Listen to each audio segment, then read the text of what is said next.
10, 9, 8, 7, 6, 5, 4, 3, 2, 1.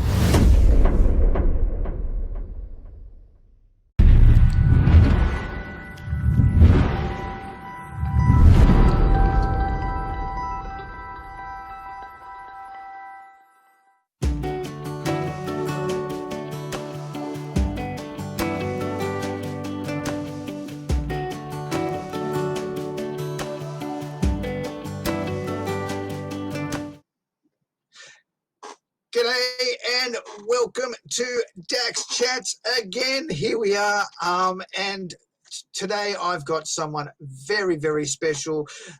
She is originally from North Carolina. She moved to Nashville, Tennessee to start her career after university, and her career is just starting to boom now. I'd like to present to Dax Chats with Brittany McLamb. G'day, Hello. Brittany. How are you? Good. How are you? I'm great. Look, as far as we can be, in this new normal that we're in, So, all right, now, obviously, I'm from Australia, even though I don't live in Australia, I live in China. Just so you know, I didn't start it.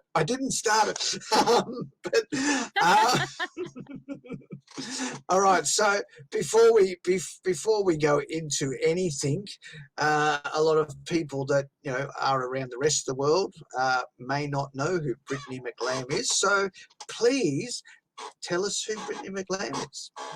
Okay. Oh gosh, that could take days. I'm kidding. Well, I've got all night. Well, I am a country artist. I'm originally from a small town called Salemburg, and that, like you said, is in North Carolina. It's a town of probably less than 500 people. So as you can imagine, not a whole lot to do there. I graduated East Carolina University in 2007. Along the way, I'd been performing. I started performing when I was like 10 or 11. Once I graduated college, I had made an acquaintance of a lady by the name of Patsy Bell Cox, who lived here in Nashville. She'd been in the music industry for years, and so her and I had been in contact, and she had said, well, once you graduate college, contact me, and if you're still wanting to move to Nashville to do music, just let me know. So I graduated from college, and I called her up, and I was like, I'm moving to Nashville. I'd already been through like a job interview, and I was like, no, this is not for me. So, so I moved here in 2007, July 5th to be exact. So it's been 13 years, and I've been here ever since. Yeah. Now, you've from what I've read on your bio, you've worked with some amazing people, and you've toured with some amazing people already. Granger Smith, for one that I can remember. Lanco was another one that was on your list in your bio. You've set the stage on fire already. You've got a couple of singles out there. You've actually got an EP already that was done in like 2013. That's right. Yep. Yeah, that's right. Yep. And then there was a couple of singles off another thing that happened in 2015, right? Right. And then later, I have done my research. Of course, I have to. Especially when I'm talking to like new people that I haven't met before, because I've got to think, all right, what do we talk about? We've got 20 minutes of talking. So obviously we found you. I will say how I found you was that you are very prevalent on social media. And so that's how the Country Thunder Network and DJ Dax found you. It was that you were prevalent on social media, and I'm like, oh, who's this? I've got to find out more about this person. And obviously we found your single Crushing on You and was like, oh, that's cool. I like that. We'll play that. And that got a little bit of momentum on our Country Thunder charts for a couple of weeks. Not very big momentum. I would have liked to have seen more. And then you obviously sent us your new track. Tell us about the new track, Wanted. Yeah, so I wrote this song probably, I think it was like 2 or 3 years ago, with a couple of buddies of mine that I write a lot with, actually, Jonathan Dean, Andrew Beeson. And this track was recorded, I think, back in 2018. Right. And I kind of let it sit for a minute. It's one of those songs that I loved, and it, was quite personal. But, there's something like when artists produce something and get something made that if we feel like it's not perfect in our eyes, we just kind of sit on it for a while. And so that's kind of what I did with this track. And I think it was back toward the spring of this year. I just was like, you know what? This is the last song that I haven't released out of that group of songs that I had recorded. And I was like, I really want to put this out there. So I revisited it and I approached my producer and I was like, hey, I think I want to rework a few things. So we reworked a few things, and whatever magic he put on it, I was like, yes, this is the direction I wanted it to be. So then I was ready to release it. So it's one of those songs where I think a lot of people can relate to, because throughout our relationship experiences, most people have been in a situation where you've been kind of burned several times, and then you meet this one person and you're like, wow, I really want this to work out with this person. I really feel like they could be different. I really hope they could be different. And then and in the end, same old thing. So that's the approach that the songwriters and I took with this song. Here's a secret for you. All men are the same. It's very simple. Very simple. Well, my boyfriend is not. I will say he is not. Oh, well, there you go. You found a diamond in the rough. There you go. I have. Good.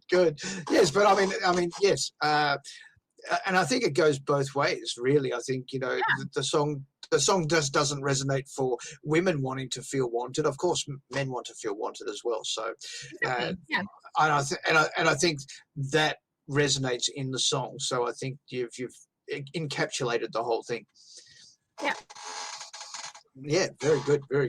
So obviously now we're going to talk about the big elephant that's clouded America and the rest of the world right now. Obviously, in January 2020, and on the 23rd of January here in China, this whole thing started. And once it hit America, it bloody hit it pretty hard. Now, from what I understand, Nashville's moving again, and that sort of worries me. What has happened with the COVID pandemic and what's happening in Nashville? Now what's happening there? Because it sounds like everything's back to normal, and it really freaks me out. No, okay, it's not. It is far from back to normal. We had moved, in my opinion, too fast to our phase 3. But they have quickly moved us back to phase 2, and we now are all required to wear face masks, which I will tell you, I saw a video online. I think it was the person who either owns or runs Tootsie's on Broadway. And I think it was, no, it was Robert's Western World. That's what it was. And they had posted a video. I'm not sure when this video was taken. I think it was last weekend, or maybe it was that very day. Because either way, it was showing that like downtown we have these big electric signs that say "Be cautious" or "Be healthy," wear a mask or mask. mask, well, basically saying you have to wear a mask. And people, there was like maybe 1 out of every 20 that had a mask on. So it's a real problem, in my opinion, here right now. Of course, I mean, and I think the mentality is crazy in the United States because and I suppose it's been the same in Australia as well. We've got obviously we've got a lot less population in Australia, but we've noticed that Melbourne and Victoria has been locked down again because people just didn't follow the rules. People just didn't, and people, we've had the same problem in Australia that you guys have had in America, where people are saying these lockdowns are unconstitutional. You're breaking our freedoms and our liberties and this and that, and it's like, well, hold on. And one of my mates that I interviewed the other day from Nearly Rich, he was on a cruise ship in Florida when it all hit, right? Oh, yeah. So. Yeah, so he was on a cruise ship in Florida when it all hit.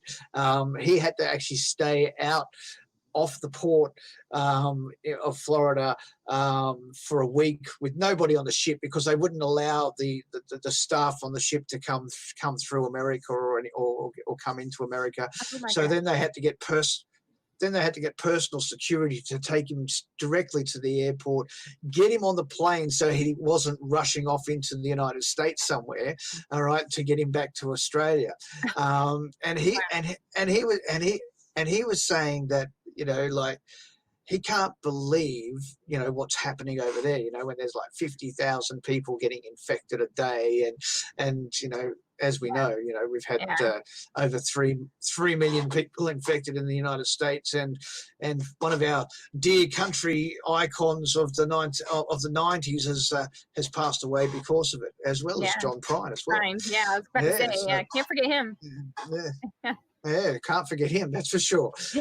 So it's really a crazy situation. I just don't understand why people just don't realize that if we just separate ourselves and stay at home, and it'll all pass, like this.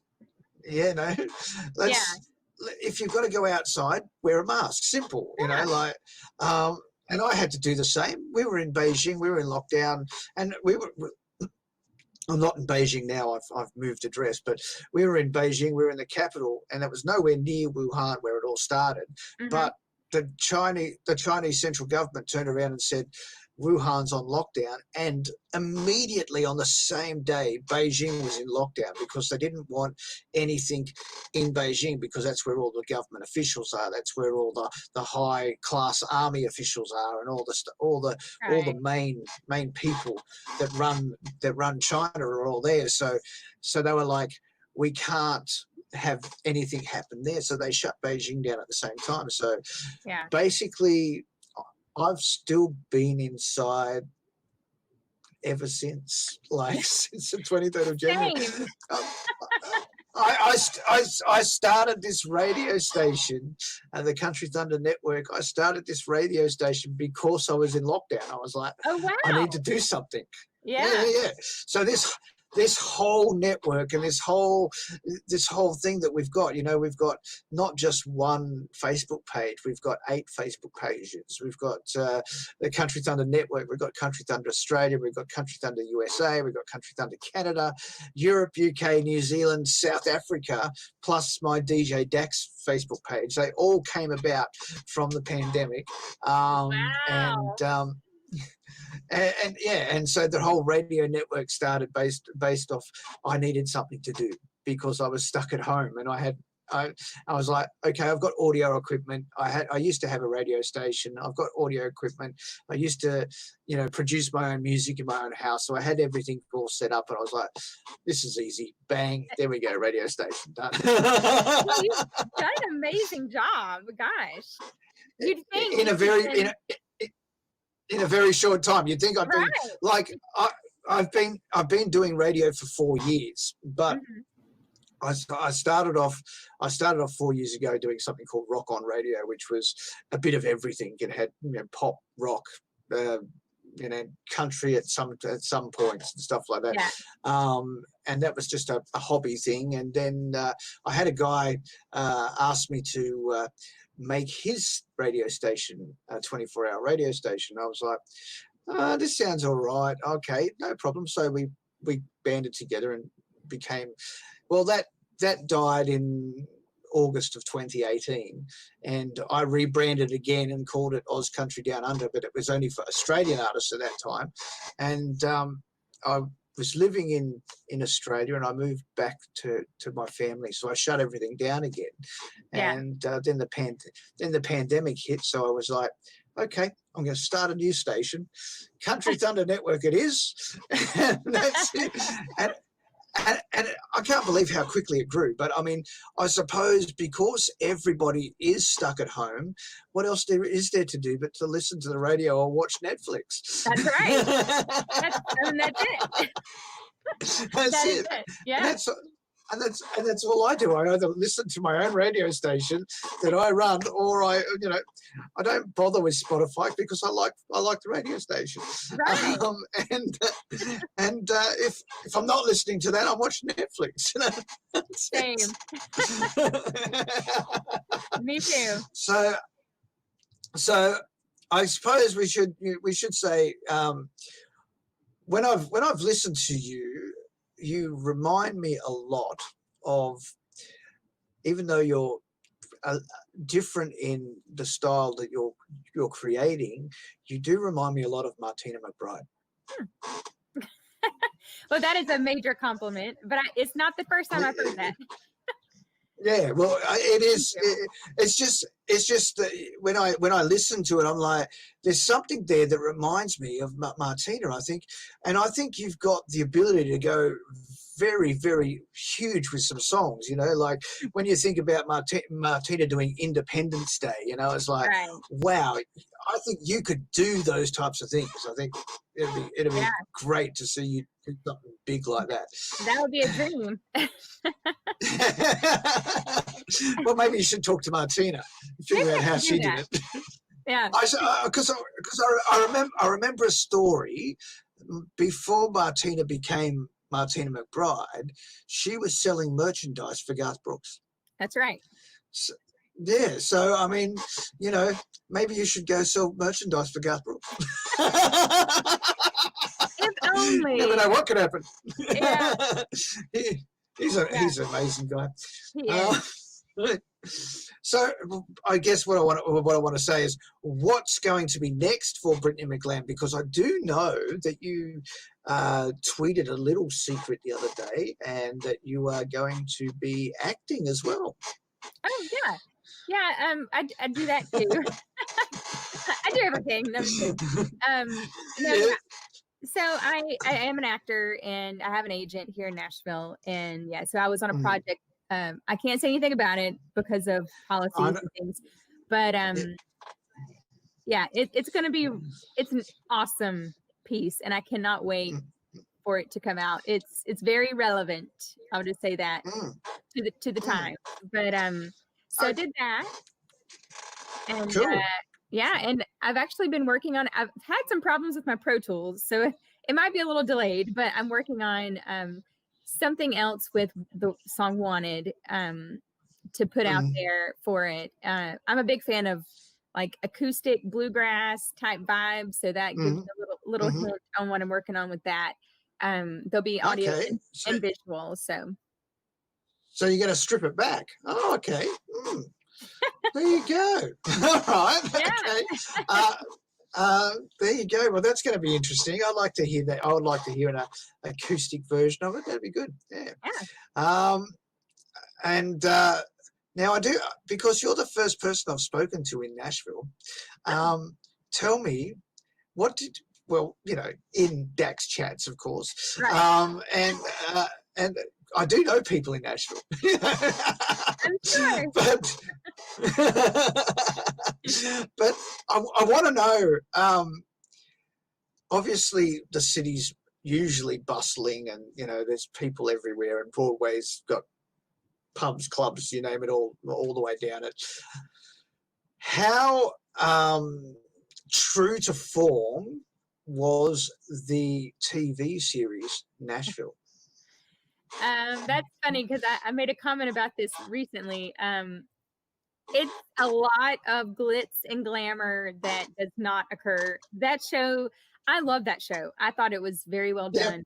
But there's things definitely added for dramatics. Like it kind of made everything seem like all country artists had private jets and just zipped around, and that's not the case. Or Florida Georgia Line or whoever,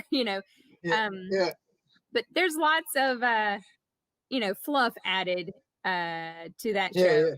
I will say that it's not the drama and the business. Yeah, that's there. There's plenty of that. But just some of the other stuff is just not quite true to form. You can't just an artist can't just walk up to the Bluebird and decide they're going to be playing that night. And no. I mean, I think that was something that got me, because these people would just end up playing in the Bluebird, and I was like, I think that's one of the hardest places to actually go and play in. Yeah. I mean, just to let you know, I've been trying to play the Bluebird now for at least 6 years, and the way that process is changed a little bit over the years, but it started out that you got online, and if you wanted to play, like you have to audition to get a spot. Yep. Now, if you want to do like open mic, I've done the open mic where you either stand in line, and if you get a chance, if they get to you in line, you can perform. Or now I think you have to like call this number, and if they answer the phone call, then you can get in line. They put you in a virtual line. Okay. Yep. Yeah. So you can do that. Yeah. Or what I've been trying to do is to actually get a spot in the round, to actually say that you've played the Bluebird. But to audition, it's so hard because it's like a virtual thing. You have to like get online. I like sit on the computer. If as soon as the clock strikes whatever time they specify, I'm like enter, and then it like wheel starts turning, and then it places you in like a queue, and then you sit in the queue, and then it's like a little man on the screen, and he like walks across the screen, and then every single time what happens is it says, I'm sorry, it times out, it's all full. I'm like, I was here at, so of course. Yes, of course. I mean, that's everybody's dream. I mean, of course, my dream was probably when I was writing and recording music, which I'd been doing for 26 years. I guess my dream was to be in Nashville, but it never happened. It's a very hard thing to do. Like, that's okay. I mean, even for like, there's people I know that have that are Australian artists that have gone and moved to Nashville and stuff like that. Tamara Stewart, Troy Kemp's just moved there. There's a whole heap of them that are already there. Plenty of Australians there, amazingly. But just the process to get there is crazy. Yeah, with all the immigration stuff that you've got to go through, and the checks that you've got to do, and it's only for a 3-year visa, 3-year stay, and then you've got to reapply and do it all again.